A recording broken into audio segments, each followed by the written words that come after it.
everybody. Can you hear me? Hello.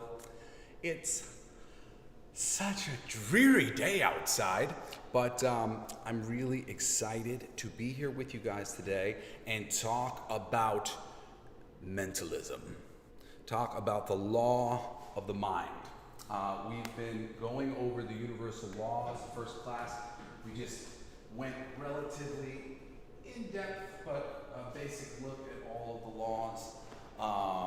The 13 that we're essentially going by. There's a lot of ways you could look at this, but this is the way I've laid it out. We're going to go through these laws in a second. Before we get into focusing on the law of mentalism, which for me is law number 2. Really, my contribution to this material is ordering things for you, is putting things into some boxes that make a little sense. And hopefully, as you see the way I've laid out the universal law, it'll all make a lot of sense to you because of the way I have put it together.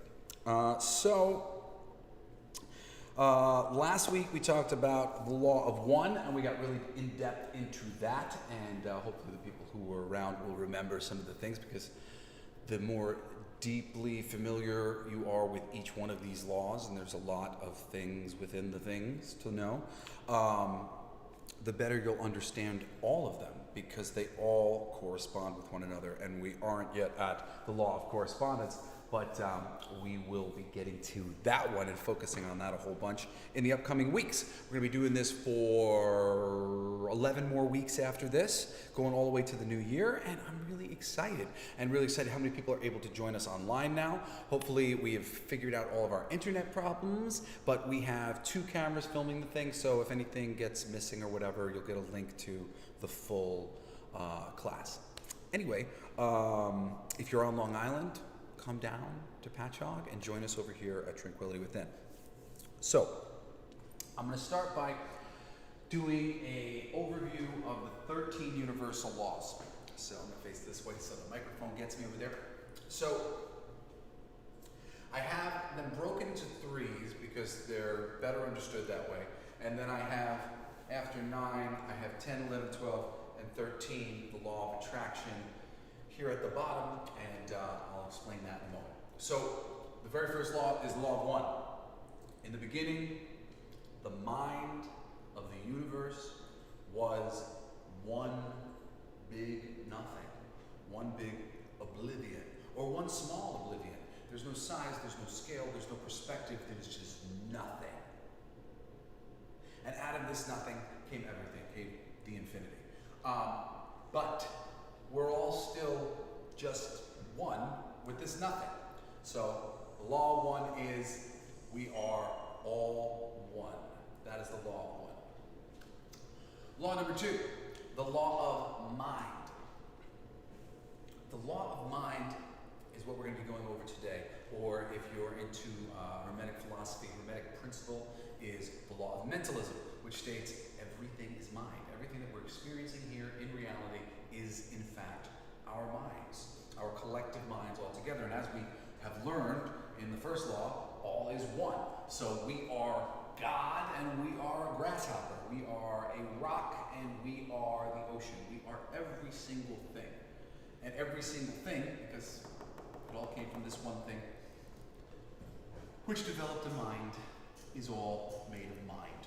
So when these first 2 things happened in the creation of the mind of the universe, when the nothing became aware, became conscious, that created a polarity, the world's first polarity. The thing that is inert and the thing that is aware. Okay? And somebody tried to tell, I think, my sister, that like the law of polarity only existed in the physical world. And that's not true at all. Every single thing that I'm teaching you here today existed first and foremost as the consequence of the beginning of idea, of the beginning of a mind forming. This is just all consequence. If you understand, dude put out his burning cigarette in a trash can, it caught fire and burnt down the building as a consequence, right? As a consequence of the one becoming aware all of these other things happened. And polarity, you could even view polarity as another thing. You could view polarity as boundaries. The boundaries of the thing, the original boundaries, the peak that way, the peak this way. Polarity. So polarity absolutely exists before there's any physical anything, and everything that I'm about to talk about all exists before there's anything physical at all. There's just a mind. So now going into the next realm, and also created by this Genesis here, is vibration, relativity, and gender. Now, vibration is sort of the movement of the creation.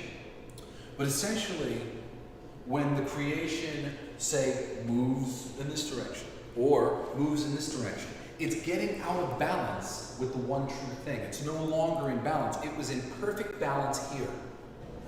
So when it moves here, it's out of balance this way.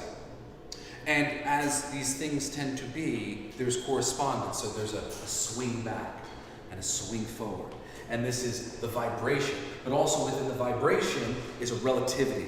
When I go forward to this first place of vibration, just because I've moved forward into this vibration, that doesn't also mean that now I've created a second idea, because the opposite of this is the relative position of whatever vibration you may be. So a vibration and its complete polar opposite equal balance, gender. And gender is not penis and vagina. It has nothing to do with physical anything. It's just that there are only two essential energies in the universe. There is only two available. So those are the ones that we're all working with. And we all have both genders in all of us. Male, female, doesn't matter. So vibration and relativity, these two things go together, because this mind is out of balance from this. So vibration, in order to correct this vibration, we need the relativity of its vibration, which is created as soon as we make a choice, move forward.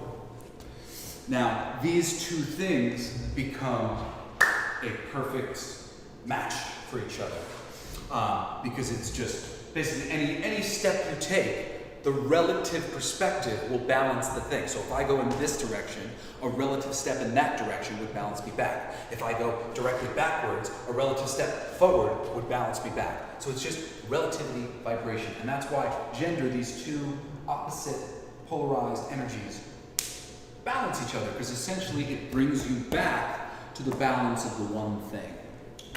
Okay, so also created within this same movement, beginning of consciousness, the beginning of awareness, is what you would call the perpetual transmutation of energy. And we can think of the nothing, the oneness, as energy, because out of it came the mind. So, like, it's the original thing. It is coal. You can burn it. Look, the mind is doing so. So this is the source of the infinity that will just keep propagating itself. And then we have inspired action. Later on in thinking of this, if you think about this more physical, inspired action is about trying to like connect to the source of all things and go with the flow and the pattern, following these laws, and take the inspired action that the universe is creating for you or helping to create for you. Inspired action in the original instance of inspired action is it just kind of is. It is the inspiration that the universe took. The universe was sleeping and it went, I'm awake. And maybe that was the only bit of action, but that is the inspired action, that it was originally taken. Just, let's think about something. And then, from there, because the mind knows no limits, the mind's able, we're going to talk about this a little bit, the mind's able to just explode into infinity. So the mind can think of every single thing imaginable before it ever actually makes anything, before it ever becomes physical. It doesn't have to have color. It can see color. Like, it can imagine color. It can imagine everything without actually doing it, without making it, without taking any steps in that direction. So anyway, the perpetual transmutation of energy, and then the inspired action, the desire to explore itself. The mind is really just kind of experimenting with thought. Well, what do I do with all this stuff? This inspired action is moving everything around, using this energy to go. And that creates a cause and effect. And as you can see, this whole map is just lined out with a cause and effect. Cause and effect. And you can even think of like, cause and effect. I mean, really, there's so many ways to view the different cause and effects within this quagmire.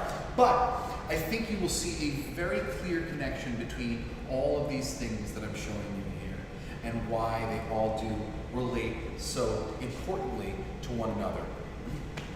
Okay, so these are the things that are the very beginning of the motion in the ocean of the mind. And now, keep in mind, it's the mind. There's no physical, there's no light, there's no shadow, there's no dark, there's no differentiation. It's like you closed your eyes and you were thinking, and whatever you were thinking, that is all the reality was. However, the consciousness of God is like this supercomputer. So it just sort of, once turned on, it just went, and it blasted off into all sorts of understanding. And then at whatever point, and it doesn't matter, time, perspective of that one doesn't play into it, it said, let there be physical things. Let's make some stuff, let's differentiate. Let's figure out how to play with ourselves in a better way. And it's a funny thing to say, God is playing with himself, but that is really the greatest metaphor that you can get for all of creation and everything that's going on. God is playing with himself. He's rubbing his arm. He's like, what happens when I poke here? Ooh, look at this. That's fun. This is all just essentially the experiment of the mind. All of our minds, because we're all part of the same one mind. We think we're separate, but we're all having separate little experiences so that we can all come back and go, oh, that was neat. I thought I was this, and it was like this for me, and I had these experiences. And we bring it back to the source, and we eventually coagulate back together again. So this is that initial action. You could say first action is these 9. And then it gets into repetition of the same. Okay? So law 10 is the law of rhythm. Just from right here, you can see rhythms, these 1, 2, 3 rhythms, the cause and effect rhythm. There's all sorts of rhythms created. But these 9 are a very important rhythm. Tesla spoke about, if you could see the importance of the number 3, 6, and 9, that you know the secrets of the universe. I'm very happy to say that I do now understand the secrets or the special powers of 3, 6, and 9. Now, if you look at them here, 3, 6, and 9 are all byproducts of actual things. They're just because of other things. Because of other things came 3. Because of other things came 6. And because of other things came 9.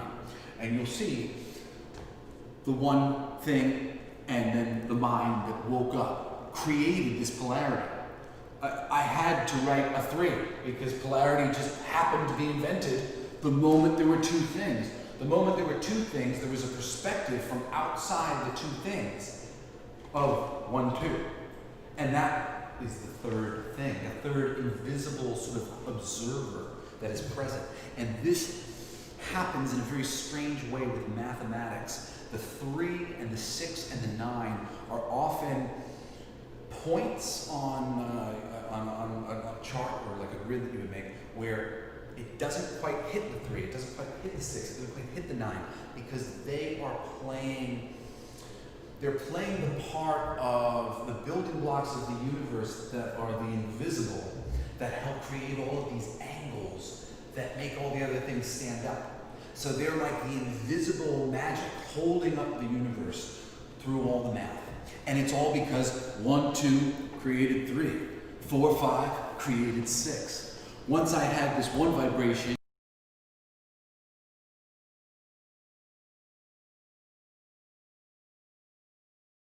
created 6, we created another idea. And again, this is my gift, to you guys, of putting it together in this way so you can see these things. And I'm so grateful that I was able to kind of figure it out from these universal laws, because they aren't usually ordered like this. But when you see them like this, you can really understand how the one thing begets the other. And that's the strange nature of the 3 and of the 6 and of the 9, because there's this interesting cause and effect pattern going on where everything is just creating some new thing out of nowhere. And then similarly here, perpetual transmutation of energy, inspired action. The energy and the action create the movement. The movement is the cause and effect, but that's just by virtue of there's energy and there's action. Oh, well, there we go. We're already moving. Woohoo! It's already happened. We're there. So here's your invisible 9. And once again, dividing them up into 3s, you can see this invisible, this pattern of the 1, 2 leads to the 3, the 1, 2 leads to the 6, 1, 2 leads to the 9. Okay, so that is rhythm in a nutshell. And we're going to talk about rhythm, of course, more in a bunch of weeks. Next is correspondence. Correspondence happens with, I did a little drawing of it over here. Now, this is similar to what you find in shells. Now, I did this backwards, but this is the backwards pattern for, I think I'm saying correctly, the Fibonacci sequence, which in a shell, you'd be doing a certain mathematical thing, like building from here and growing out and out and out and out, and it would be sort of compensating itself perfectly and getting bigger and bigger, and eventually you have this shell, but it's all based on a smaller thing getting a certain amount larger, getting a certain amount larger, certain amount larger, certain amount larger, certain amount larger. And you can do this backwards, where I did the square and I went, okay, I'm going to cut it in half, and then I'm going to do the same thing to this one, and then I'm going to do the same thing to this one, same thing to this one, same thing to this one, same thing to this one, same thing to this one, same thing to this one. Okay, this creates that same sequence. It's just I'm going from big to small, as opposed to small to big. Now within this, the X's represent correspondence. Okay, you're starting here, and then the thing is turning, and it's turning, and it's turning, and at a certain point you get back to a spot that feels like you've been there before. It's just on a lower or higher octave. It's moving up in the densities, and we'll talk about that a little bit. Okay, so that's correspondence. Correspondence is, I feel like I've been here before, only different. 12, infinite compensation. So the universe creates a bunch of rhythms. It begins to compensate as it, correspond with itself as it goes through larger rhythms and comes back around to the same places again, trying things ever so slightly different each time in a different octave dimension of a thing. As we go up in, if you take music theory or if you ever study music, you start on the C and you end on the C, which is jumping the octave. So to go from the C to the next C or the C to the lower C is to do the correspondence thing that I'm doing as we're changing the octaves. Now within that goes on forever. Just forever. Just keeps going and going and going and going. And again, just really think about it. We're thinking about physical things. We're living in this world. It's all physical. Everything is finite as far as we're concerned. The mind unleashed, it can do anything. It can think anything just for forever. There's no box for it. Everything that can be imagined is and was and ugh. I was really it makes your brain hurt. I don't care anymore. Trust me, it knows everything. So that's the infinite compensation. Now, because of all of this, we get the law of attraction. Now, the law of attraction is essentially the law of creation. You are the grasshopper and God, or the universe, whatever you want to call it. So therefore, attracting a thing is about creating a thing. Creating a thing in your universe, creating a thing for yourself to have, because on some level, it is you. It's you who's creating it. And while it's very important to really understand all of these laws in order to properly execute the law of attraction, which is about lining up with the vibration of the thing you want by envisioning yourself as having it already and holding powerful energy of love and gratitude for that which you know you already have. Okay? A rain dance, the Native Americans like to do, is not a prayer with dancing moves. It is a celebration of the victory before the victory has been seen on this plane. You know, we don't have the crops in hand yet. They don't have the money yet. But you know, that's what it is. Oh, it feels so good. It's imagining. It's having faith. And that's really what I want to talk to you about here today. Faith. Because, you know, I was an atheist for the first, 20... I was still hanging on to atheism for a while until maybe 30 or 31.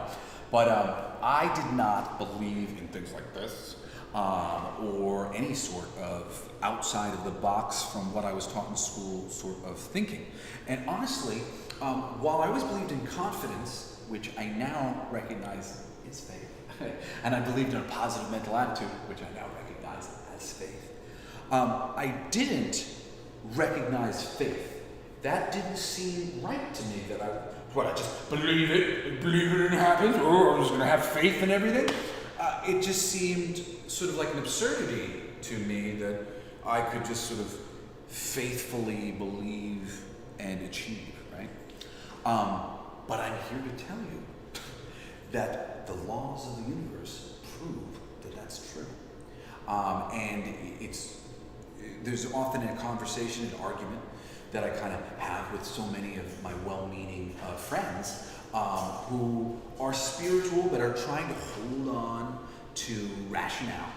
And there's a saying that goes something like, trust in God, but tie your horse up anyway, or something like that. And I had changed it to, but don't leave your cars in the ignition when I was a kid. And I believe that too.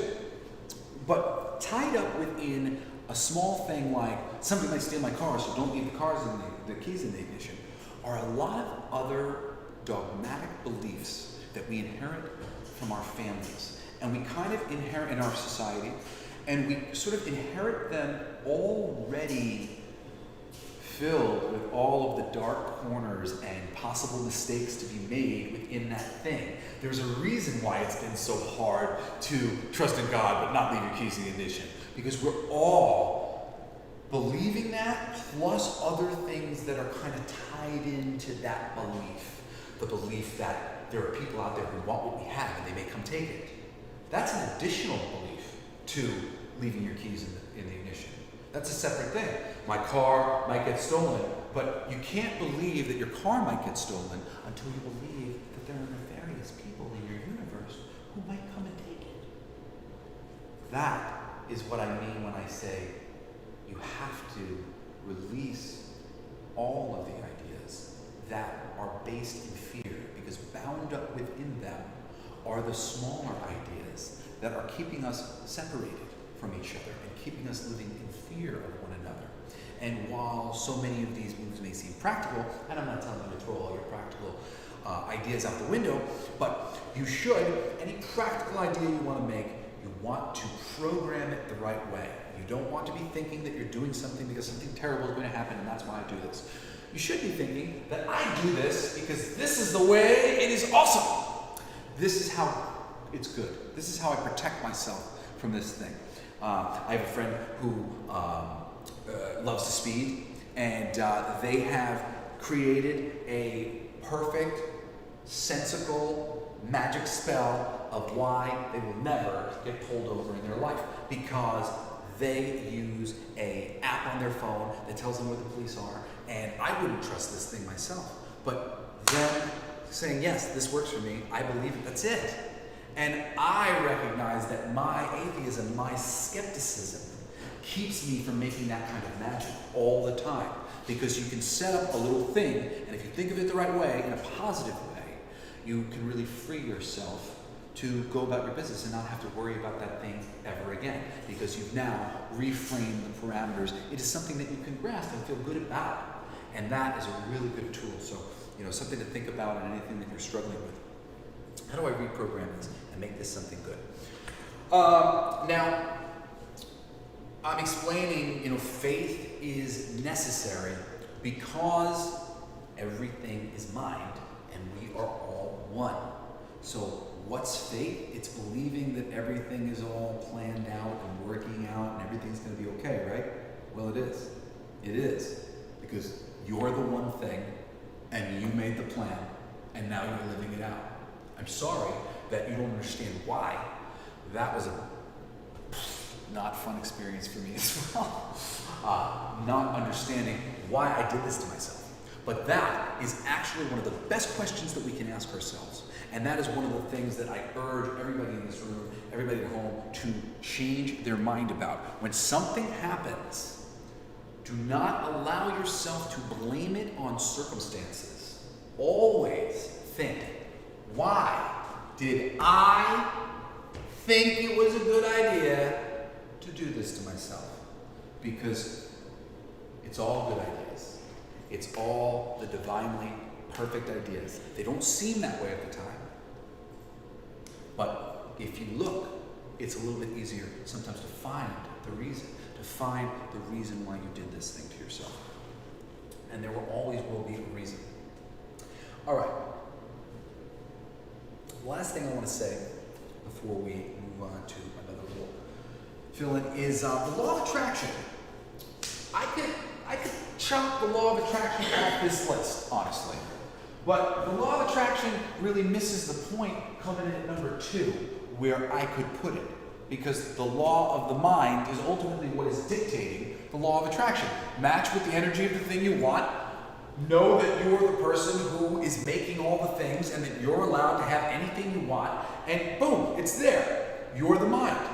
But attraction is the one that everybody knows and loves and wants to talk about because it's the most kind of superficial one because it's talking about things, or we think it is. But really, attraction is just about getting yourself into position to be the relativity to the thing you want so you can find that wonderful gender balance in everything that you do.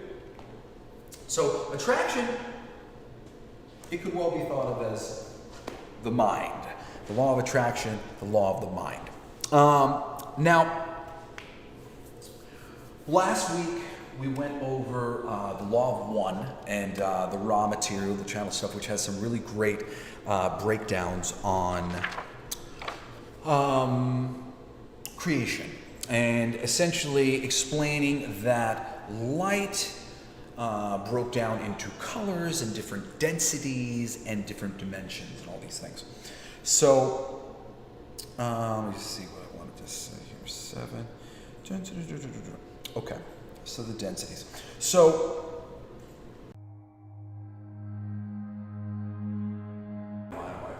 keeps getting more complex. So, the initial wavelength of consciousness is beingness and awareness that comes with an atomic body. So, not an organic body, not a tree, not an animal, but a rock, this table, my pen, your glasses, whatever. That is level number 1, atomic body, and it is beingness, awareness, okay? So that pen is aware. It's aware of me. In fact, the intelligence of the universe is stored non-locally, okay? You, and we'll get into this a little bit later, you are not a memory machine. You are a perspective generation machine. The thing that you think you have in your brain called your memory is actually your feelings about things that have happened to you. Not what happened. That's stored by the universe. The chair has a recording of what's going on right now. That table has a recording. All these plants, this room, everything is the mind of God. And it is aware. And beingness, was trying to change beingness into a word that was like alive. But it is in a state of being, and it is aware, and it's recording everything, as are our physical bodies, which are made of all the same stuff. Okay? So the atomic body is level number 1. Level number 2 of consciousness goes to a chemical organic body, animals and plants. okay? And this is the place of growth and movement, okay? We're looking around. And it's interesting because when you look here, what? You've got one is that inert mass, and here we have inert masses just hanging out, but they're conscious, right? Because the one thing does have the spark of life within it. And then here we are at number 2, where we've got the animals and the things, but what are they doing? They're just growing and moving. It's the very beginning of God. That's the first thing he did. He just woke up. He's moving around. And now that beautiful polarity that's created, this, kind of a crazy situation. Now that this mind's there, there's a choice that needs to be made. And that's what happens on the 3rd level of consciousness. Free will, choice. You choose between service to others or service to self. The service to other people, continue on this path. I'm not going to be talking about the service to self people, but feel free to look at what happens to them on your own. So then we come to the, and by the way, when we're here in number 3, we're in the conscious awareness physical body. So we're an animal that is consciously aware of itself. Okay. And sometimes, by the way, pets do cross into this level with the human beings. As we interact with them, we'll pull them into our level. Everything okay over there? Everything is groovy. There are people who are watching. You got about 15 people watching. Oh, wonderful. So I don't know if you want to ask questions. You're getting. Oh yeah. Hey guys, when I wrap up this thing on density, if you guys have any questions from from what we did on the universal laws, go for it, and we'll put them to me through Michael. Okay. So now, getting into this 3rd thing, we get polarity. And isn't it interesting that polarity, the 3rd dimension, is where we choose between service to others or service to self. Very interesting. So now we move into the 4th level, where we have still a chemical body apparently, but also a larger light body, because we're getting out of here. And the 4th is where social memory complexes begin to take shape, and it's a place of love and understanding, okay? Which I think goes good with the vibration level. Place of love and understanding. That is the level that everybody on this planet, we're trying to get everybody to this place of understanding that we're all one, and that it pays to be nice to each other because we're the same person, essentially, and we're fighting for no reason. So this is that place. This is that next place after the dimension. You are here in the level of polarity. But the next level is this level of good vibes. But the good vibes are too good. And in the 5th dimension, we go up to get wisdom and light, to balance ourselves. Because basically, in the 4th dimension, we are self-sacrificing ourselves. We're like, oh, because I love you so much. We're too loving. I did an album called The Slip, Love Songs from a Serial Killer. And I called it that because I was looking at the love songs I was writing, and I started to recognize that I was like putting myself out there too much. I was expecting too much. I was building everything up to such a degree. It's like, nothing can live up to this. This is insane. And that is what we all do. That's what we all do. So in that crazy love vibration, we have to balance ourselves. So we decide that in the 5th dimension, that we're going to go and get more.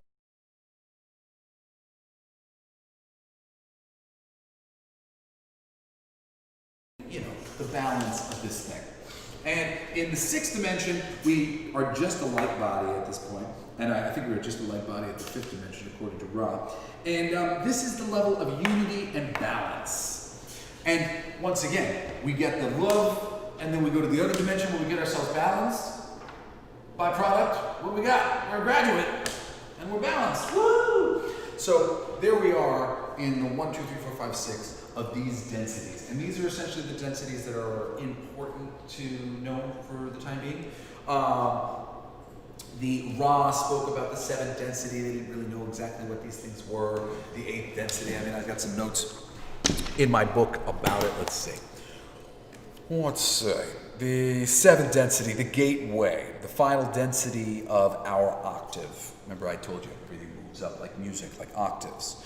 All personal memory identity is absorbed into the all, not losing anything, but gaining infinity.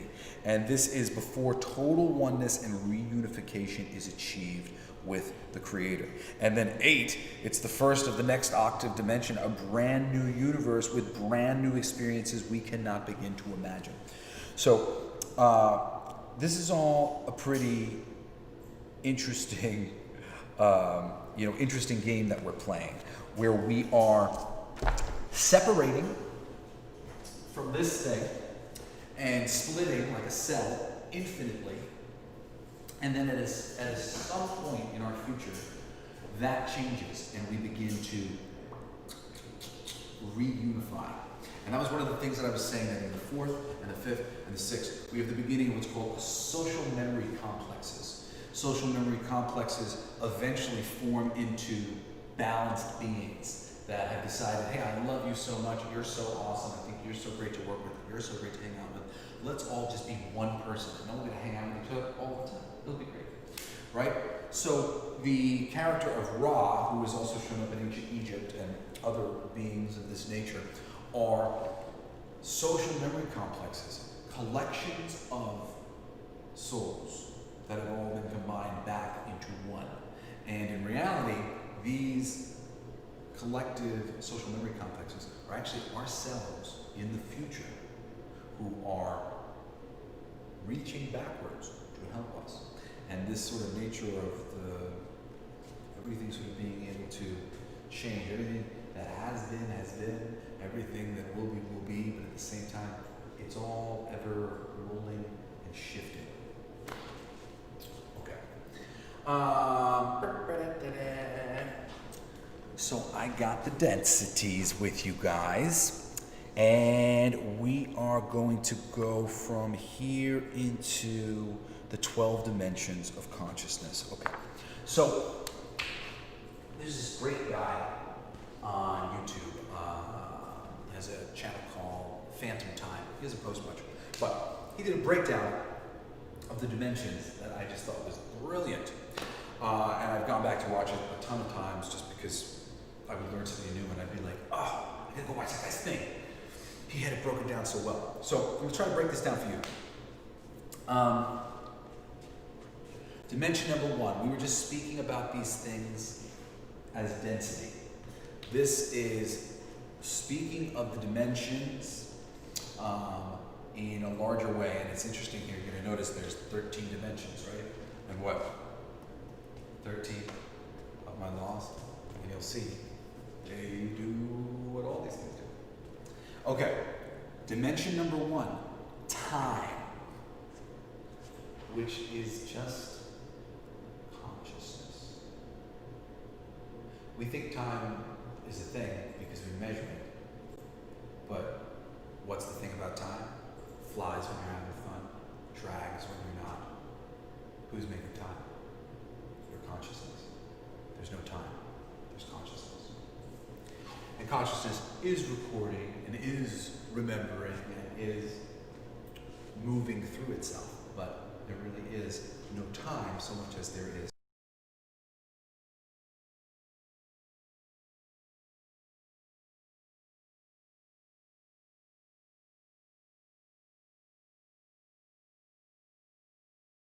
So in this section here, we've got consciousness, which we can say, even though this thing's asleep, that it is conscious, it just isn't using its consciousness right now. So then when it does wake up, and now we've got space-time, we've got awareness, and I mean, absolutely, that's awareness, the mind.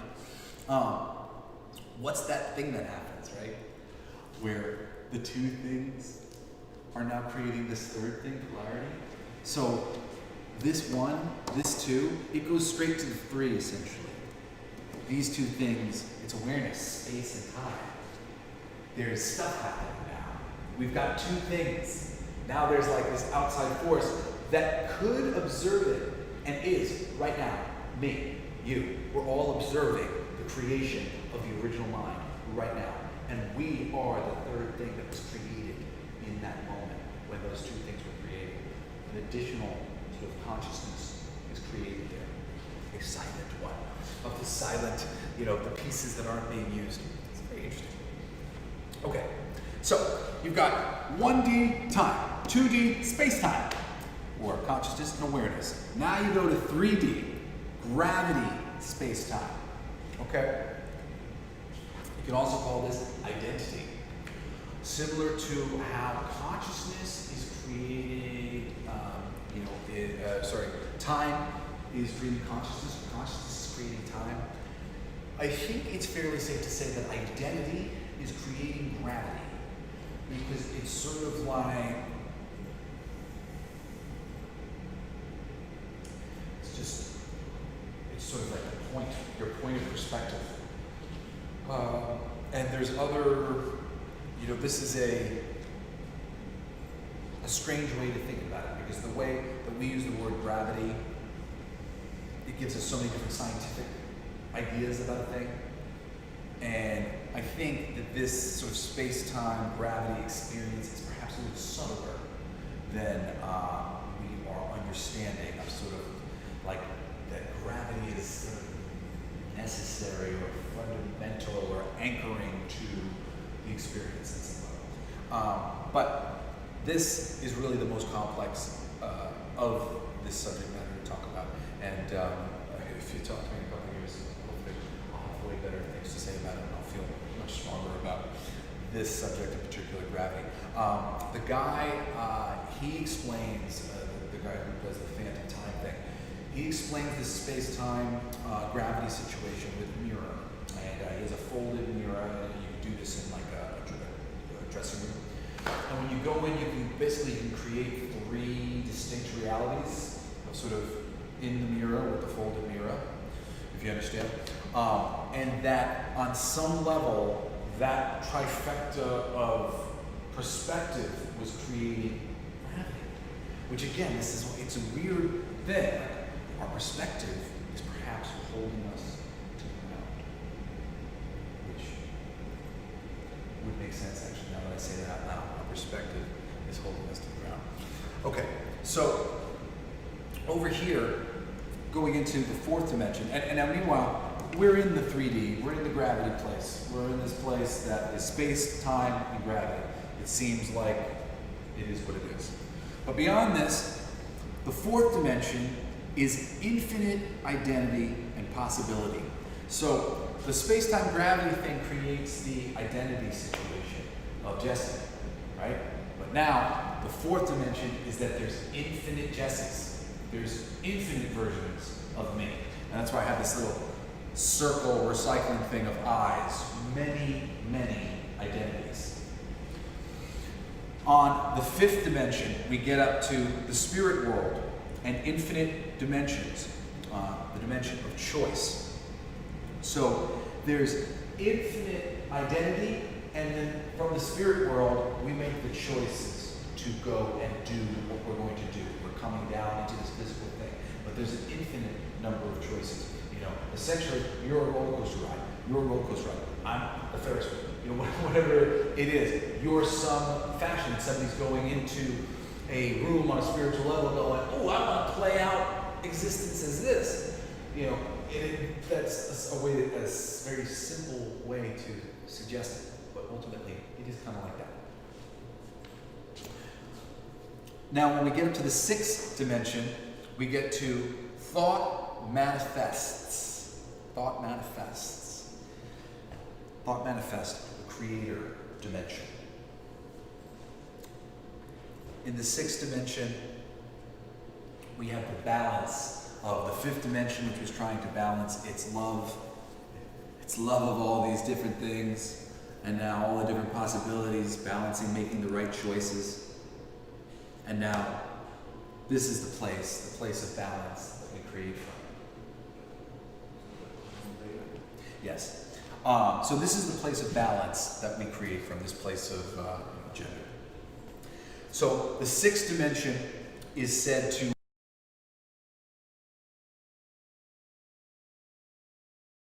your higher self. Your higher self is you in the future in the 6th dimension, broadcasting back to you as your higher self. Apparently the sixth dimensional beings also have higher selves who are, I guess, in the seventh dimension. Pretty sure. All right, so then moving up to the seventh dimension, we go from thought manifest, the creator dimension, to the infinite creator's dimension.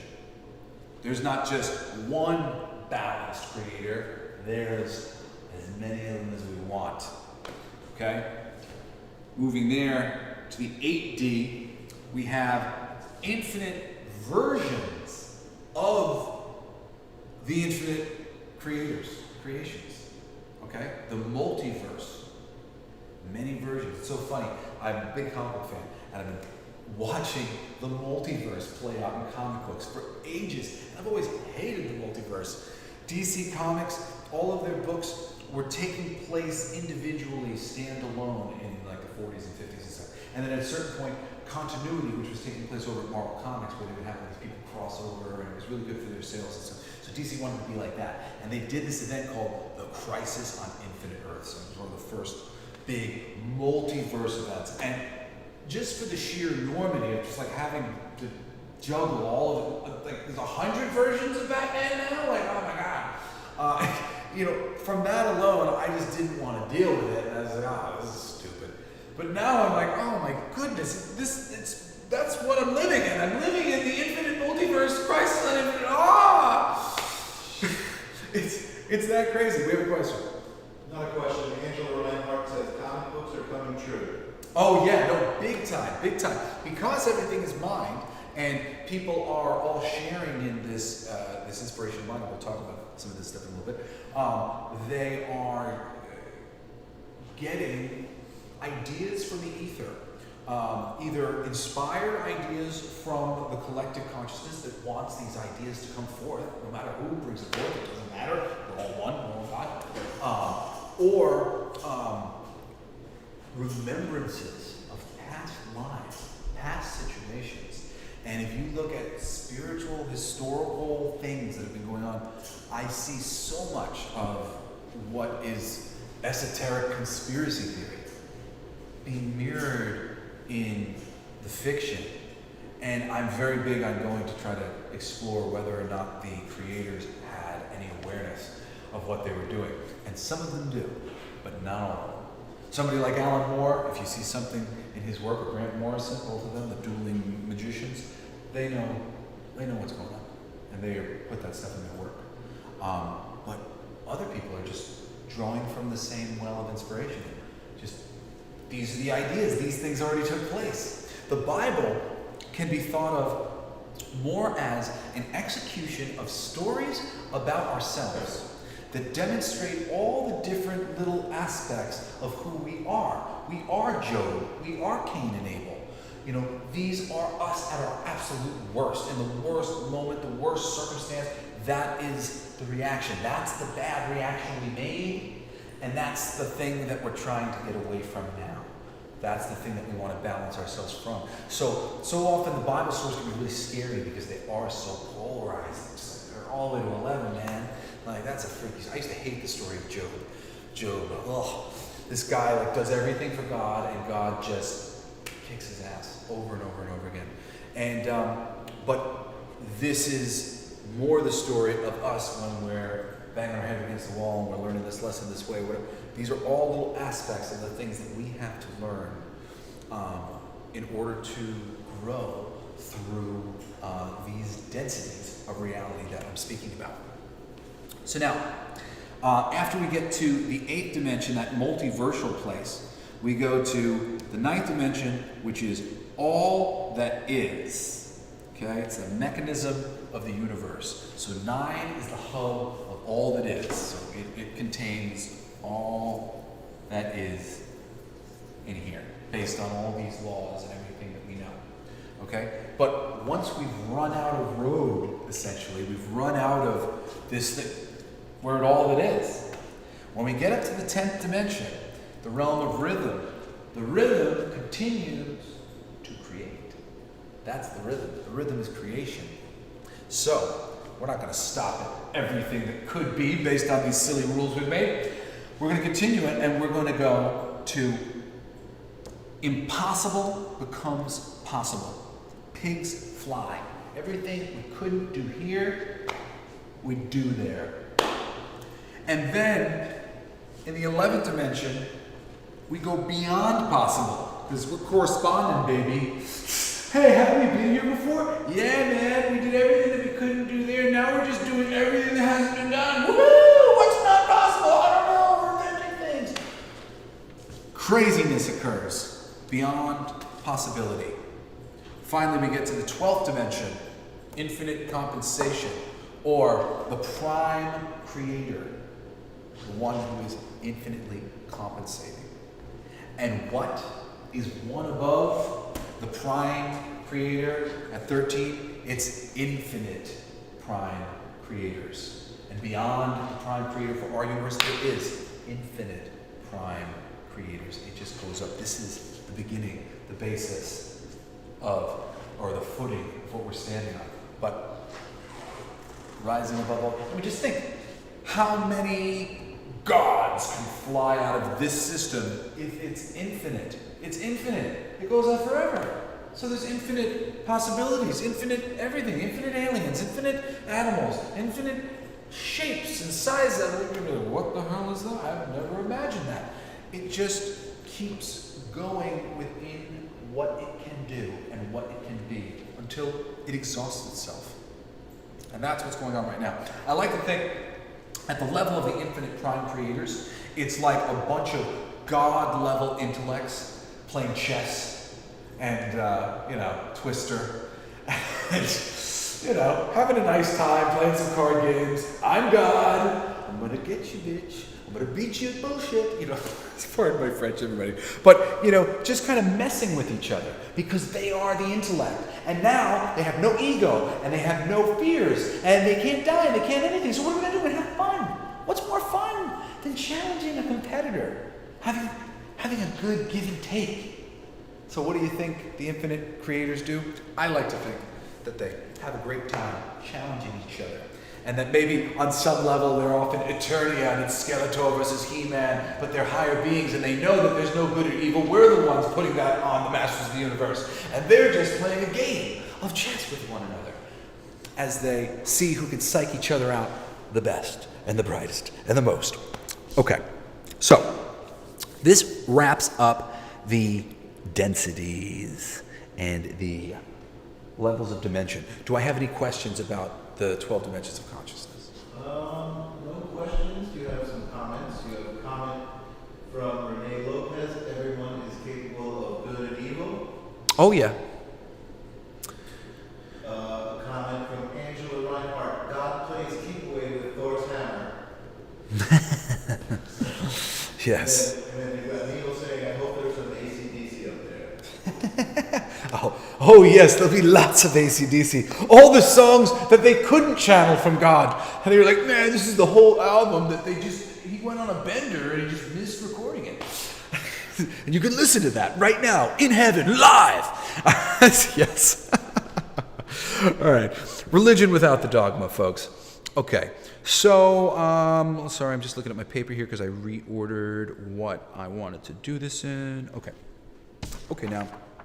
So now I want to teach you a little bit about Vedic philosophy and Vedic philosophy's take on the levels of the mind. All right. And now, having gone through these things here a little bit with you guys, I hope you'll be able to see some of the parallels, and I'll try to point out some of these. The first level of the mind in Vedic philosophy is the senses. Sensing, feeling things.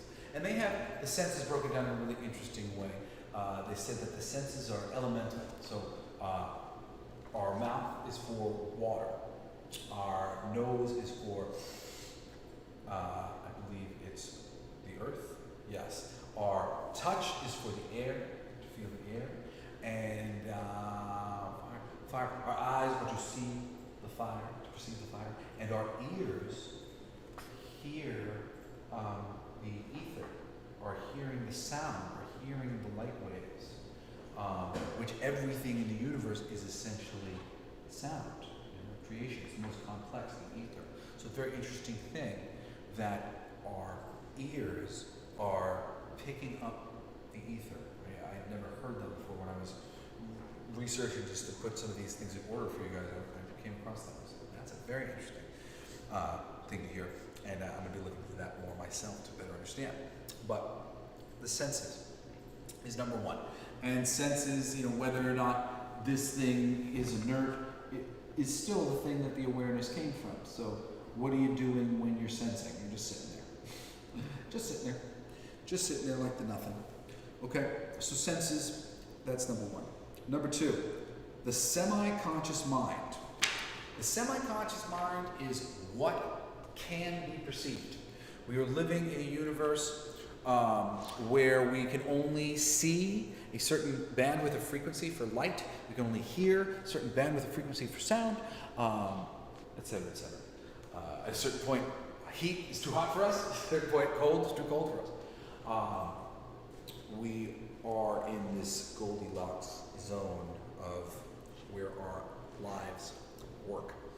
And this semi-conscious mind is what sort of sensory input you get when you look into the world. And if we're looking at a computer screen sort of thing, the information that's not on the computer can't show up on the desktop because they don't have it. So I can't see that, and I can't notice that, but I can see this. So the second realm of your consciousness is what you are perceiving, what you are experiencing, the sensory information that you get. The third level of consciousness is the conscious discriminating mind, intelligence. Again, interesting. Polarity and the third, gravity, space-time. The third dimension is the dimension we're in where we choose between service to self or service to others. So here we are again in the Vedic philosophy, the third, consciousness discriminating mind, the intelligence deciding what it's going to do. Okay? Level 4 of the levels of the mind is the subconscious mind, which is the memory and impressions. I said earlier tonight, we're not remembering things. Police officers know how inaccurate a eyewitness testimony can be because they're not remembering it. They are remembering how they felt about it. And anybody who's ever really remembering, speaking about a traumatic experience that they had, all they can really do is interpret their feelings about the event and try to turn their feelings, which is what is very clearly recorded for them, into a, well, this is what happened. But so much more of it is this visceral sort of feeling. And that goes into the subconscious mind. I am a psychonaut. I like to work with spiritual plant medicine, like ayahuasca and psilocybin. Psilocybin, I think in particular, and ayahuasca too, are wonderful for reprogramming the subconscious mind. So often these decisions are made by you when you're very young, and you program your subconscious mind with all sorts of feelings about the universe and the world or animals or people, whatever it may be. And when you are on some of these psychedelic plants, it brings you to a state where your subconscious mind is able to be programmed again, and you can kind of get a second chance to look at something that maybe had made you upset in the past. But this time, you're like, all right, that exists. It's cool, and that can really free you. That's why it's such great depression medicine, psilocybin.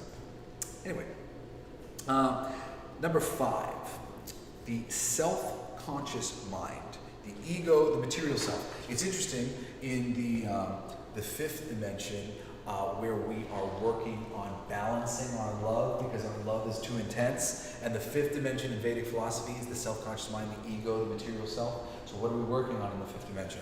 The ego, our material self. Really trying to get that thing back into check.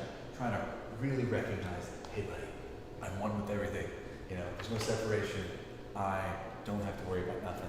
I am it.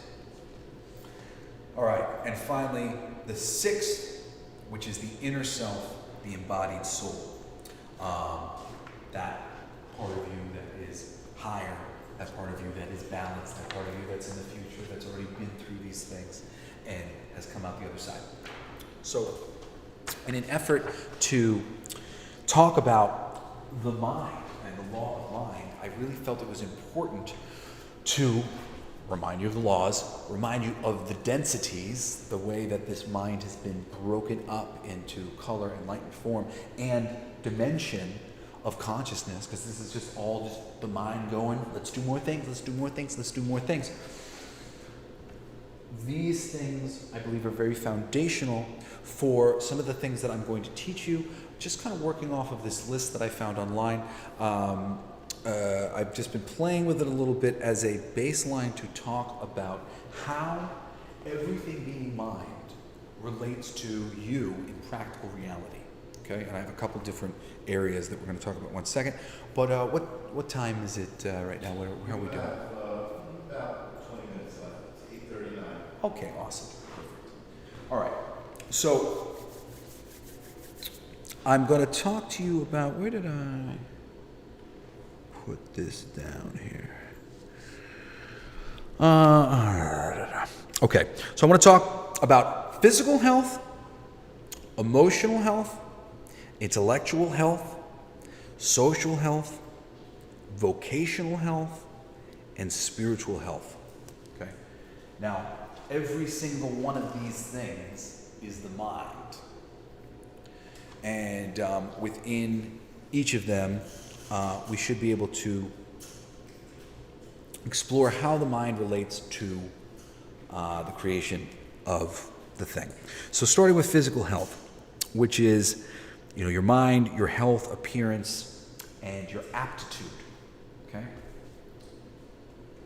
We all appear as we believe we will appear. We are all as smart as we believe we are, as talented as we believe we are. And yes, there's some leeway in that talent one, but there is and there isn't. It's the belief that gets us across the board. When we're made to feel like we can't, what you believe you achieve. If you believe you can't, you can't. So that's it right off the bat when it comes to your physical health, when it's your appearance and your aptitude. You have to know that you are the one thing, the one mind, the infinite mind, and allow yourself to be open to the totality of your intelligence, of your power. We all have to be. It's really just a shame what we're living in right now, of all the insecure people who do not believe that they have aptitude and do not believe that they are attractive and are manifesting overweightness or acne or literally their face not being attractive because they don't believe it. There's a real terrible thing that I've noticed about a lot of victims of abuse. Over time, they become kind of hard to look at because they believe that they're not worth looking at. It's the belief that shapes the person. And all we have to do is help enforce a negative belief that somebody else has.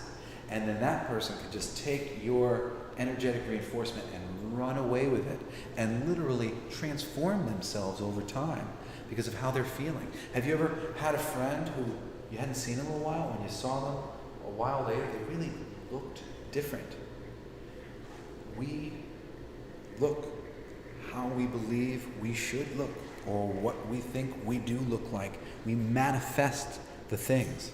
We choose what we're going to look like as we come down, but then from there, we can change how we are perceived. We can change how we are seen. I've had people who were so energetically convinced of their inferiority or whatever it might be that I started to believe them. I started to believe them because I was just standing there next to them and I was picking up on how they felt about each other. And at a certain point I started going like, maybe they're right about that. And I'm not somebody who ever believes that anybody is like, but I saw myself kind of going, oh, you kind of are not attractive. No, that's them and how they feel about themselves. But this shapes everything. And when it comes to physical health, there is no sickness, there is no injury without the energy for that ailment. Okay? You have to have a dysfunction of energy, whether it is forthcoming or it is behind you and it's sitting in your body and it doesn't know where to go, whatever it is, you're going to roll your ankle. Okay, great, that energy's like, I was waiting for this to happen. And you could say that this energy attracted that thing, and there's probably some reason energetically why we've hurt our foot, why we are off balance now. Maybe we're feeling off balance, something like that. And it really gets down to just those sort of simple ideas. You know, oh, I hurt my foot. Oh, I feel off balance. 2 + 2 is 4. It's that simple. And if you're going to be somebody who's worrying about their family a lot or worrying about situations all the time, probably give yourself an ulcer, give yourself stomach cancer. There's a lot of ways to hurt your stomach from just, churning, digesting on a thing too long. If you don't speak your truth and you're letting everybody walk all over you, you might develop lung cancer as you start to feel hate, anger that nobody lets you speak. Nobody lets you speak. You don't speak. You know? Like, I speak a lot. So sometimes people will get mad at me because I speak. But it's not that I'm very respectful of other people, and they would probably say so much as well. But at the same time, in the moment, they're just connecting to, I don't get to speak. And you're doing the thing that I don't get to do. You know, and you get activated in this area. And what is your body going to do when there is energetic problems? When the energy is out of whack, your body has to do something to work it out. And physical injury, viruses, getting sick, cancer, anything. That's how it happens. This is how the mind of the universe is working itself out. Every physical ailment is not just a physical ailment. It is also always an energetic thing. And you could say that the energetic thing always comes first. And even if, let's say, the energetic thing was going to come 10 weeks from now, and you broke your ankle or whatever, you broke your ankle so that that energetic thing could go into that damn ankle. That's how it happened, because the universe knows what's coming, and everything is always being morphed into fit the design that you picked for yourself for this life, so that you could learn, so that you could grow. So, when it comes to physical health, it behooves everybody to get down to the emotional problem first. We are very, very big on, it hurts, go fix that thing. You know, our doctors are largely taught to treat our symptoms, not to get to the bottom of what's causing the symptom, but to just get rid of the symptom. And that's so much of what we'll get medicine prescribed to get rid of the symptom that we're dealing with, and we kind of leave it to the body to figure out the rest. But getting to the why is this happening and doing something about that is the important thing. So before you spend thousands and thousands and thousands of dollars on your chemotherapy treatment, or you spend whatever amount of money to help yourself in any way, shape, or form, work on the emotional stuff. Why did I do this to myself? We said that earlier, right? Why did I do this to myself? I chose, I'm the one thing. The whole point is we're in a school here and we're trying to learn to grow, to better ourselves so we can be more of the full totality of the godly intelligence that we are. And we can enjoy more of ourselves in more rich ways than we are at the moment. So do ask why. If you're dealing with any physical things, ask why and try to get to the bottom of that. That will do more for your healing than anything else. Okay? All right. So we'll move on to emotional health. And some of these I'll spend a little longer on, some of them I'll spend a little less on. I'm just kind of using this list as an excuse to talk about how it relates to the mind and the fact that the mind is everything. So your emotional health, we could talk about this as self-awareness, positive emotions, and resilience, strength, willpower. Essentially, emotional health, it's crazy. You know, we are God. We're all God. Our emotional health, our self-awareness should be, I'm the creator, and I make my universe, and there's another creator. You know, many creators, you know, as we say here, identity, infinite identity, creator, infinite creators. We have to be self-aware of our true power in the creation of our universe. We are the mind that thinks it all into existence. I started to tell this story the other day, and I got sidetracked and I didn't get to finish it. It was about a psilocybin trip that I once had that taught me that I was creating my own universe. And I had not had this experience so viscerally. When I do psilocybin, I was usually spend like my first hour and a half to 2 hours meditating, just sitting there and trying to connect to the source and see what kind of connection I can get to my spirits, the same way I would do when I just meditate without psilocybin. And in this instance, I had an experience where the universe started to kind of disappear on me. I was looking at the ceiling fan in the center of the room, and I was starting to recognize, the only reason why I recognized it as a ceiling fan was because I recognized its individual components. I recognized a fan. I recognized the screws that had been used to put it in. I recognized the shape that determined that this was a tool, a screwdriver that had been put to turn this. I recognized that this was attaching these things, and then also that this other thing was a case that had something inside of it, which I could imagine was a rotor or whatever else. I was looking at something that I understood. I understood what this was, and I could see it. There's a fan up on the ceiling, which is what I'm looking at.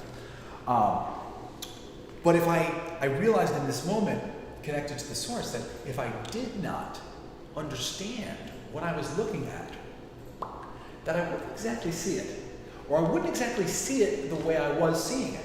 I was seeing it the way I was seeing it because of all the differentiation that my mind knew about how it was created. And that somebody else might just see it as one solid object and not actually be able to differentiate those things without some real kind of thinking on it, if they did not have any basis for fans and screws and wire and cord. You know, these are concepts for you and I that were, yeah, it's a fan. But for a caveman, he'd be like, what the hell is that?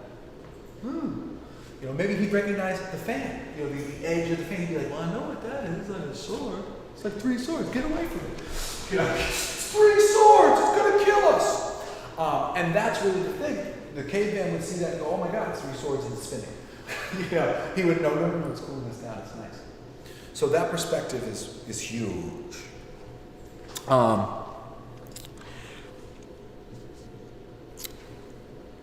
Additional to the self-awareness, the awareness that, sorry, because I did want to finish the thing. This is what happened last time, because there's a lot of interesting aspects to this story of losing the reality for a minute. So after I thought about the thing about the fan started to kind of disappear.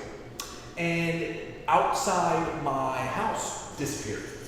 And I realized, like, it wasn't there because I was creating it. And now I was on psilocybin and I was thinking that it wasn't there. And it's not. It's not there anymore.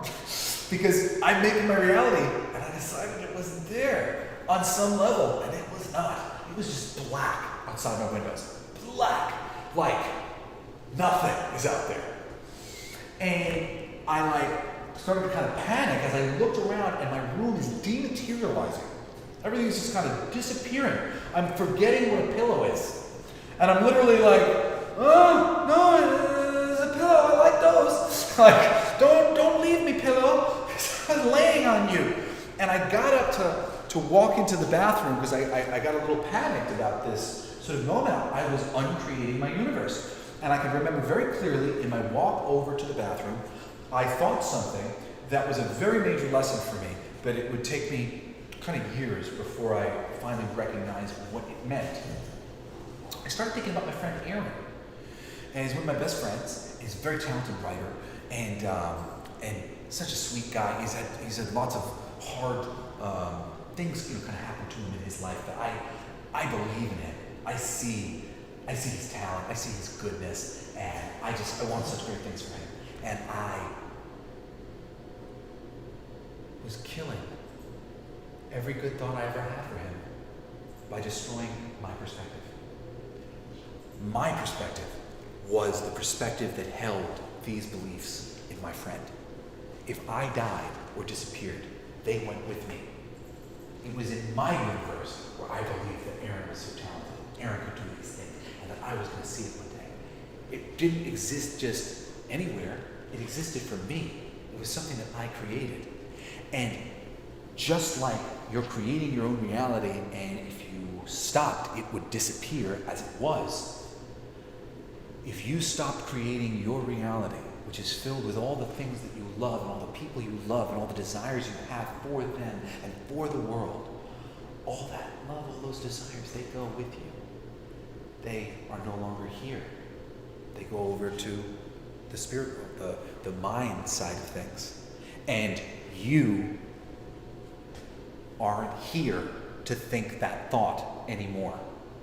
And what a sad thing that would be if I left before Aaron did any of these things that I believe he can do, and that energy wasn't there, and maybe he went off on a different path because he didn't believe on himself. I was holding the energy of all that good stuff. And it's so important to realize how powerful our perspectives are, and how powerfully good and supportive and helpful they can be to our friends and the community and the world. You know, it doesn't behoove you to think bad thoughts about Donald Trump. It just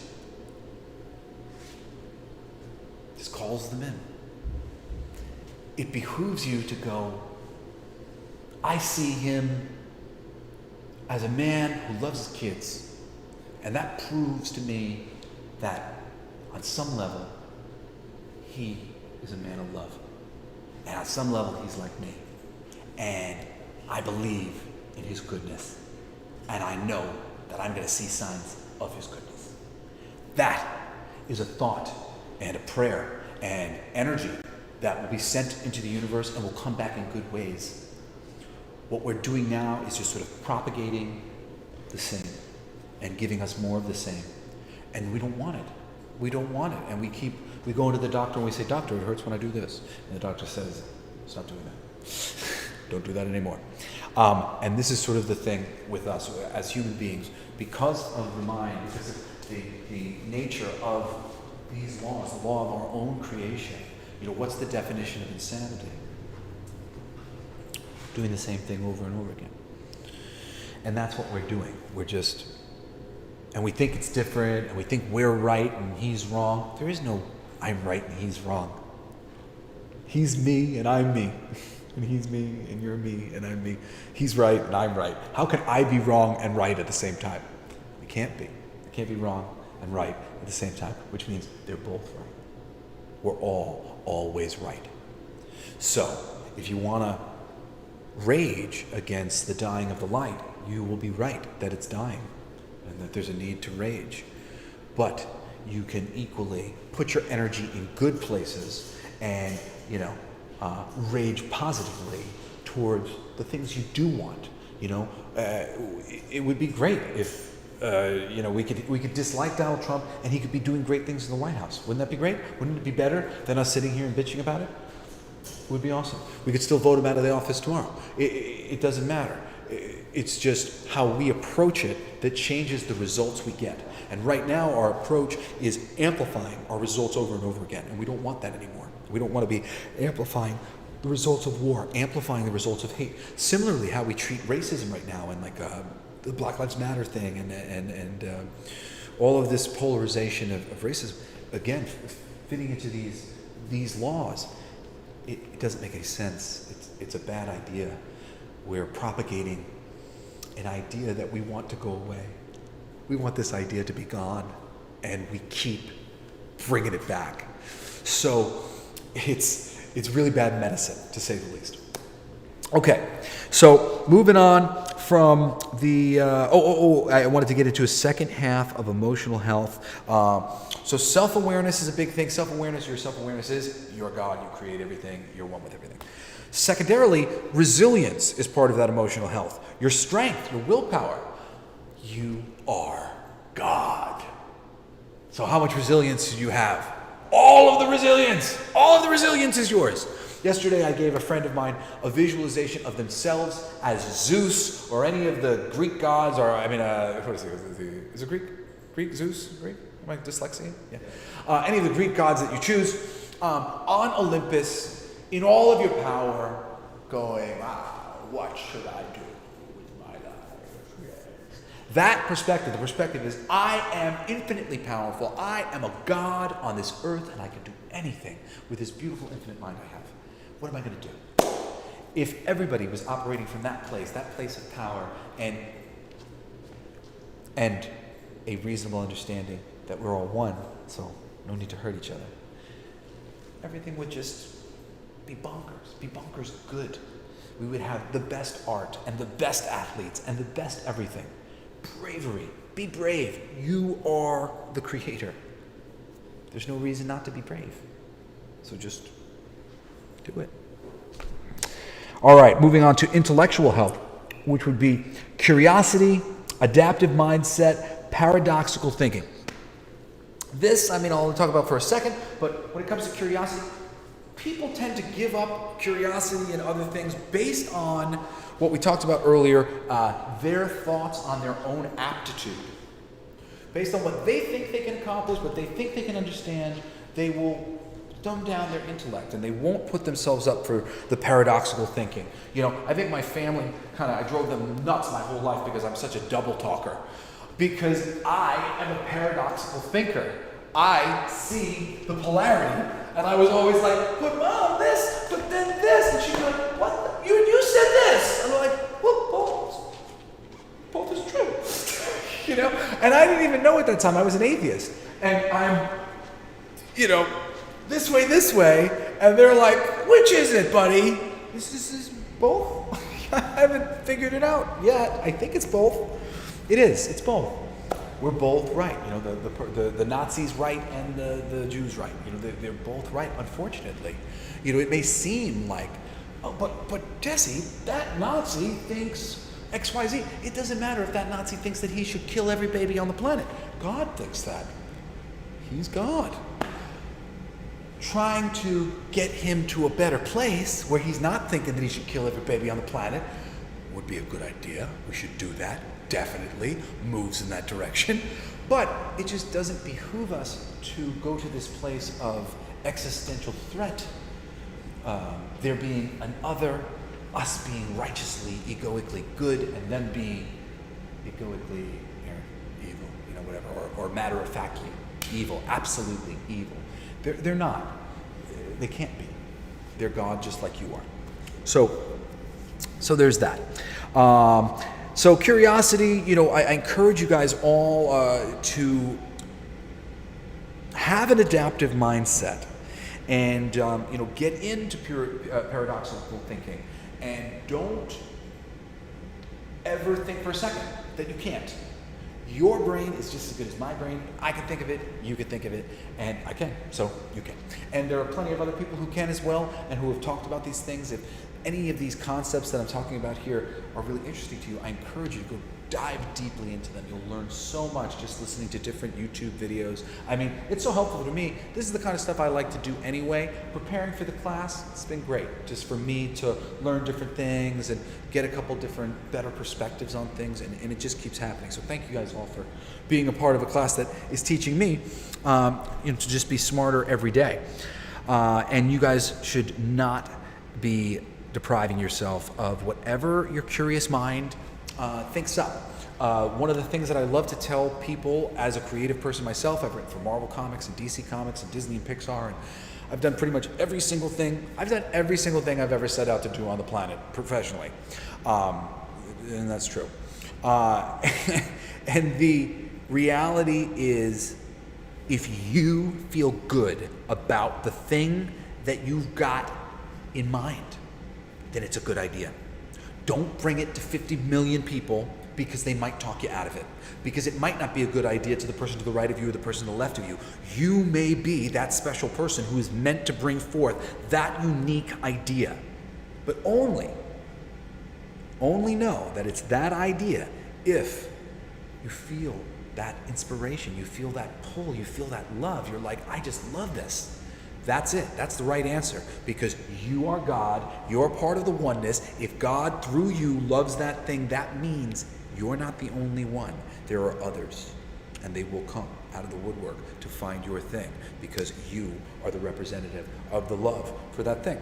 So Never be afraid to be curious and explore your intellectual mind, because that will keep you healthy and interested in the world. All right, we got 3 more, and then we're going to be wrapping up class here of these health things. Again, just sort of relating the mentalism to some more practical aspects of the way we think about our mind and we think about the universe. Social health, nourishing communities, mutually rewarding experiences, authenticity. Okay, so everybody is God. So everybody in the room, when the mom is arguing with her daughter, it's God arguing with God. When the brothers are fighting, it's God fighting with God. Yo, you just messed with God. That's essentially what's going down every time. Every single time you see somebody on the line at the motor vehicles and you see them have that Karen moment, that's not the Karen moment, that's the God moment. That's the, I am God and you are doing what? That is why we can go to that place so fast and so clearly. Hey, I used to think people were crazy. Like, what gives them to think that they're God? They are. They are. And they think that it's okay. They're like, nope, I give myself permission. And we can do that. We can do that because the energy can be morphed and it can be changed, and we can work things out in other ways, and we can figure stuff out. So as God, we can go around and do some terrible things and then work it out as time goes on. And that's kind of been what's going on, which is also half why you have to get rid of your idea of good versus evil, because basically God's doing a bunch of evil. It's not that he's evil, it's just he's exploring, he's an adventurer. He's like, ooh, you don't like that? Like, oh, sorry. It's like when you're like poking your baby because you're really enjoying it, and they asked you to stop 3 pokes ago, but you're like, this is so fun. God's God. He's just being a little bit of a dick. He's like, I like it. Stop it, God. And this sort of power struggle of like, oh, I want to try this, and oh, I want to explore this. No, me. That's that ego battle, this ego struggle that's going on. To help us get through this is to recognize that everybody around us is God. Everybody around us is us. And that it behooves us to help them, and that it behooves us to see the best in them, to bring about the best possibilities for ourselves in our own reality, which we are creating. And that includes our interactions with the others. We're creating our interactions with them based on what we believed it was going to be like. My brother once had this really amazing trip on ayahuasca, and he created in his mind these hillbillies. And after like 10 minutes, they started being racist. And Shane, in his like trip, he got up and he's like, "You guys are racist." And he's like, turns to Mother Ayahuasca and he's like, "You put me in here with a bunch of racists, Mother Ayahuasca." And Mother Ayahuasca says, "I didn't make them racists. You did." And Shane just had created these Hicks, and after a little while, they revealed themselves to be racist because Shane was racist against people who looked and sounded like them. He, on some level, believed that somebody who looked and sounded like them was having these backwards views, and before he knew it, he pulled those out of the mirage he created. And now every day, when we go to the airport, we run into a bunch of strangers, we can walk up to them and we can pull out the fact that they are the head of the Ku Klux Klan. Or we can walk up to them expecting the best, and instead, we're greeted by the father. Not the Ku Klux Klan leader, the guy who's a dad. The guy who, even though he's not a great guy, saw something good about having kids. Saw something good about a wife and a family and respect and honor. We could be that guy, only that guy, and never have the part of me that doesn't like racists and the part of him that is one coalesce. Never. They never touch. Just the best parts of him and the best parts of me. That is what's on the table for all of us to be attracting all the time within our communities and our interactions and our moms. You know, like I always want to do it with my mom all the time because she could set me off sometimes because I think she's so talented. She's so incredible. She really is. My mother is just like, oh, you know, I can't say enough wonderful things about her. And she's somebody that really genuinely cares for people, helps people, is loyal, puts herself out there. And when she would say something negative against something, it was just like, you know, I wanted to die.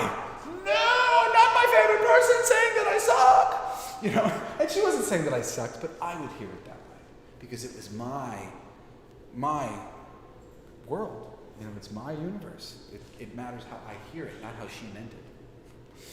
And that's another important thing, especially when we're working through this community that we live in the social media day and age. People will post memes sometimes, and you'll see people respond as if that meme was directed at them in particular. And somebody's just sort of like, and you know, memes I find tend to be blowing off steam. Usually you'll have a few people who you interact with on some level, and then finally you'll see a meme and you'll go, oh, that represents exactly how frustrated I am. I'm going to put it down. And then somebody's like, oh, you son of a gun, you think that I'm going to just stand for this? We can't do that. We can't assume wrongdoing. And we have to recognize that the other people are always projecting.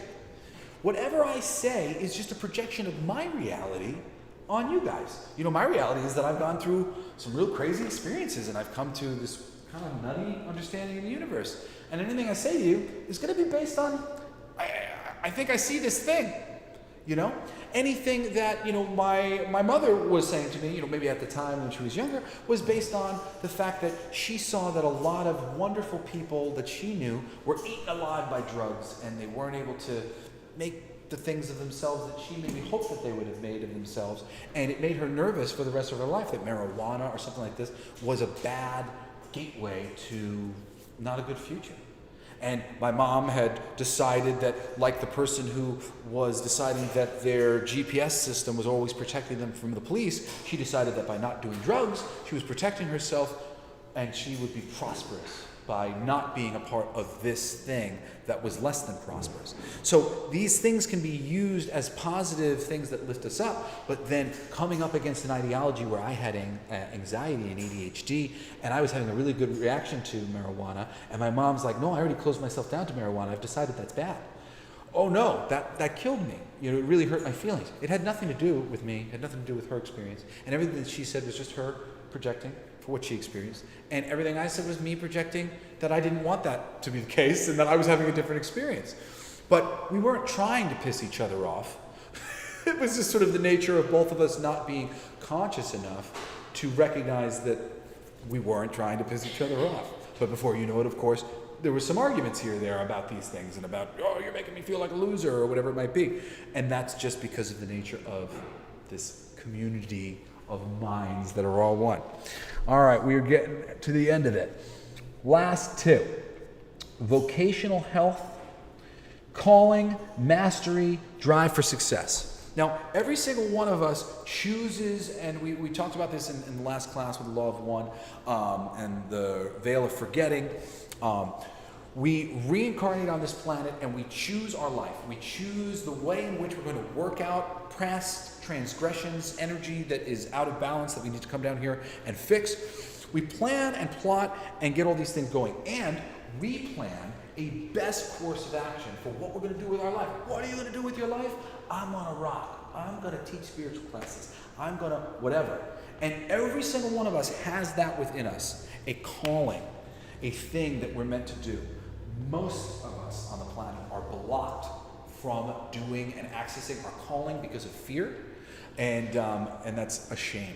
Once again, we all have to remember, I am the everything mind of God, therefore I should be confident, I should trust my gut, my heart, my instincts, what I feel is right, what I think I want to do, and explore those things. So vocationally, you got to allow yourself to be driven for success, to know that God always rewards himself. That God wants himself to be successful. That there is nobody working against you but you, and why would you work against yourself? It's not happening. The universe is working for you. If it seems like it's working against you, it's trying to teach you something. Finally, spiritual health, higher purpose, generosity, global consciousness. Now, higher purpose, generosity, global consciousness. Most of the time, our higher self is trying to teach us those things. You know, the vocational health, what is it trying to teach me, this situation? It's trying to teach me my higher purpose. It's trying to teach me to be more generous. It's trying to teach me to be globally conscious. Because really the best thing that we can do for ourselves is do for others. If you give $1 million to the poor, that doesn't mean you've lost $1 million. That means you've given the universe an opportunity to compensate you for what you just did. And we talked about the law of compensation infinite compensation. There's infinite stuff to go around. When you put things in, it just keeps coming back. The system loves when energy is poured into it, and it gives back what it gets. You give and you get. So we really have to get into this pattern of trusting that there's no reason why anything shouldn't work out. There's no reason why something we strongly believe shouldn't be true. And there's no reason why we can't calm down and try to get along and start to chill out, because essentially you could say that this third dimension is God's upset stomach. You know, you should go up with the chakras, and you start your root chakra and you go into here, the third chakra. This is the stomach, right? And there's all these different people making all these different choices, pulling in that direction, in this direction. It's all God's. And we are here to try to get this bubbling cauldron to stop bubbling and to start chilling out, getting with the program, and morphing this beautiful reality we have into its next evolution in the fourth density, which is a realm of love and connection and harmony, the likes of which I know we won't be able to believe, where art and technology and experience are just going to be off the wall. And that's where I want to go. That's the place that I'm living in every day of my life, really, as far as I'm concerned, because I have to believe the world exists like that in order to create that world for myself. Because I'm the only one creating my reality. You're the only one creating your reality. I can't do it for you. I can tell you these things, but then you have to take these things and decide, yes, I too will think in this open way that never makes me sad. And it really is, it seems like a foolish thing, but when you recognize that there's no reason to be sad when you're God. There's no reason. There's no reason to be sad when you are the one who secretly set everything up just like this for you to learn and grow. So everything has been put in place for your benefit by you. And everybody around you and everything around you is just support for that. I want to thank everybody for hanging out with us all class long. I might say one last thing in a second, but we've got 11 classes every Monday from here to 2021. I'm really excited. Next week we're going to be doing polarity, focusing on that, and breaking that down in a lot of ways and looking at it in a few different places.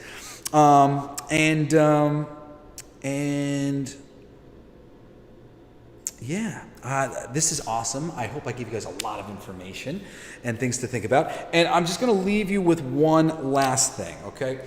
So there's a struggle that everybody is going through on this planet. It doesn't matter what specifically you're struggling with, the struggle goes something like this. And you can kind of follow it with the elements, which this is the element of fire. So let's call the element of fire up. Okay? And we'll also demonstrate this with a knob right here. Okay. This is the center. But we're not in the center. We go high. So we try high, right? When we don't like up or high, we try down. All right, this way. Low. When we don't like low, we go, all right, up again, but a little less up. This is the element of air. A little less up. So now we go less high. But what happens when we decide we don't like that? Same thing, right? We go, okay, how about less down? How about less low?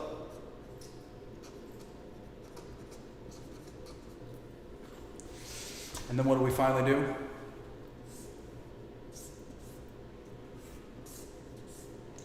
come to balance. Everybody is doing this about any issue. How do you feel about your mom? I hate her. I love her. I kind of hate her. I kind of love her. I'm at peace with my mom. And that's the journey for every person, everything. Unless you were naturally polarized in the right place to begin with. If you were naturally balanced on this issue in the first place, great. If you were naturally imbalanced, well then you're destined to go through some version of this. It might start down and then go up, and then go a little down, a little up, a little down.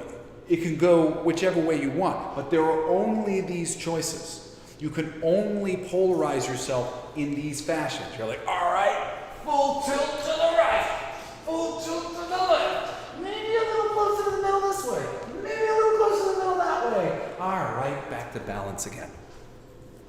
And within these steps here too, because you got the 5 elements: fire, water,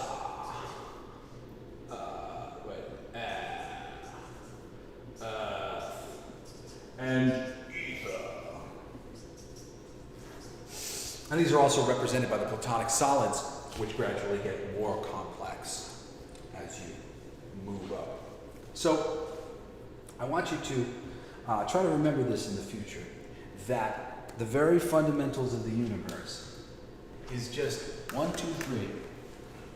There's this thing that was once in balance, and it's become out of balance, and it's created a polarity, and you are living within this polarity. You are kind of stuck here, and you're unpolarizing yourself. You're bringing yourself back to balance, and that is essentially everything there is to speak about some of these things. However, I will get more into some more mentalism, because really the law of the mind, like there's so much to talk about with this stuff. This was like tip of the iceberg for mentalism. It really can go on and on and on. When we talk about vibration, I guess, I'll also talk about how we are communicating energetically just as much as we're communicating through language and words. And again, things from the mind, how these things go. So we'll be breaking these things down. Next week's polarity, then we'll be vibration, we'll be on and on and on. I hope you had a great time. Thank you guys all for hanging out with us online. Thank you guys all for coming down to the class. And yeah, I'll see you next week. Peace.